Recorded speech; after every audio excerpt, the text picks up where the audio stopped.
7. Trafnidiaeth. Dwi hefyd yn ymwybodol o'r ffordd dwi'n trefeili, ffordd dwi'n teithio y gwaith. Be dwi'n neud ar hyn o'r bryd yw, mae dy fi mix o trefeili. So, amser mae'n pisio bwrw glaw, fi'n gyrru, neu'n dal ar bus. Amser mae'n dydd braf, fi'n seiclo. A fi'n trio cadw i'r reol na, achos mi ti mae eogrwydd mawr os fi sy'n gyrru, a dim ond fi sydd yn y car. Pan o'n i'n byw mewn dinas, oedd o'n haws rhywsyd, achos oedd ti'n gallu cerdded, beicio, trafnidiaeth cyhoeddus i bob man o fewn y dinas hynny, yn feddwl rhwydd, a byw heb gar, heb broblem. Ond pan ti'n mewn ardal mwy gwledig, mae'n mynd yn anoddach.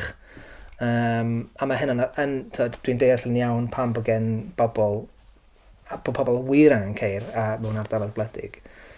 Ond wedyn, dwi yn trio defnyddio beic, defnyddio cered o gwmpas y dre. Dyn ni'n byw yn ganol y dre, mae ni wedi trafod wedyn, fos ni'n licio byw yn y wlad? Na, san ddim rili, oherwydd mae'n gyfleus ti ddim gorau dibynnu ar gar. Fi ddim eisiau buddsoddiad mawr yng Nghymru yn y sector trafnidiaeth cyhoeddus.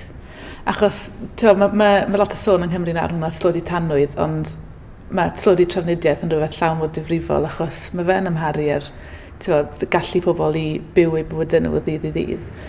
Dwi'n casau teithio mewn car, i fod yn onest. Wrth gwrs, mae hwnna'n deimlad sydd yn rhwydd i'w gael oherwydd dwi dal yn gallu manteisio ar y cyfleuster. Ond beth dwi wir ddim yn hoffi am fod mewn car a teithio mewn car yw bod rhywun mor llonydd a ddim yn gallu symud. Falle bod yn rhy oddefol.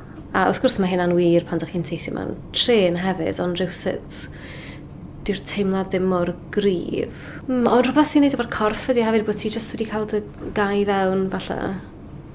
Dwi'n meddwl falle beth ydy'r tueddiad yma falle sydd gan lot o bobl yn y mywyd i deithio mewn car a meddwl, dyna ni wedi bod allan am y diwrnod, ond maen nhw jyst wedi bod yn y car.